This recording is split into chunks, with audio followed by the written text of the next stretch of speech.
மாண்புமிகு அமைச்சர் மாண்புமிகு பேரவைத் தலைவர் அவர்களே, புதிய மோட்டார் வாங்குவதற்காக 30 கோடி என்று சட்டமன்றத்தில் அதிமுக உறுப்பினருக்கு பதிலளிக்கும் போது சபாநாயகர் அப்பாவு 2 முறை பெல்லை அழுத்தி குறுக்கிட்டதால் அமைச்சர் KN நேரு ஒன்றும் புரியாமல் தடுமாறிய சம்பவம் அரங்கேறியுள்ளது. புதிதாக மோட்டார்கள் வாங்கி பொருத்தப்படும் என்று அறிவித்த மாண்புமிகு அமைச்சருடைய நல்லுள்ளத்துக்கு நன்றி.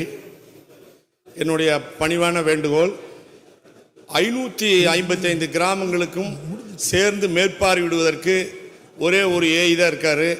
அவருடைய வாகனமும் ரொம்ப பழுதானது. போதுமான வாகனங்களை நியமித்து ஏற்பாடு செய்து நல்ல முறையில் அந்த குடிநீர் திட்டத்தை மேற்பார்வையிட்டு எல்லா வெய்ய காலம் போரெல்லாம் தண்ணி கீழே போயிடுச்சு.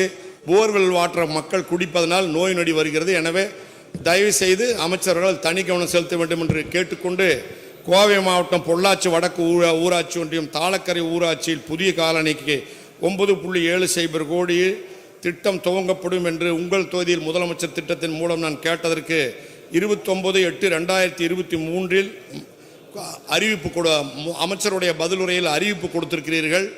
அந்த திட்டத்தையும் உடனடியாக நிறைவேற்றி கொடுத்து அனைத்து கிராமங்களுக்கும் போதுமான தண்ணீர் வசதி ஏற்பாடு செய்து கொடுத்தால் மிகுந்த நன்றியுடையவர்களாக பொள்ளாச்சி சுற்று வட்டார மக்கள் அனைவரும் இருப்பார்கள். மாண்புமிகு அமைச்சர் மாண்புமிகு பேரவைத் தலைவர் அவர்களே, புதிய மோட்டார் வாங்குவதற்காக 30 கோடி என்று சொல்லி 30 லட்சம் ரூபாயில் அதை செலவு எல்லாரும் அவரவர் இருக்கையில் இருக்க, மாற்றி அமைதியா இருக்க, இருக்கையில் இருக்க. மாண்புமிகு முதலமைச்சர் அவர்கள் கோவையில் வருகிற போது கோவை மேடையிலேயே தமிழ்நாடு குடிநீர் வடிகால் வாரியத்தின் மூலமாக மறுசீரமைப்பு பணிகளுக்கும் புதிய திட்டங்களுக்கு அறிவித்திருக்கிறார்கள். எனவே இந்த ஆண்டு விரைவாக அந்த பணி எடுத்து தொடங்கப்படும்.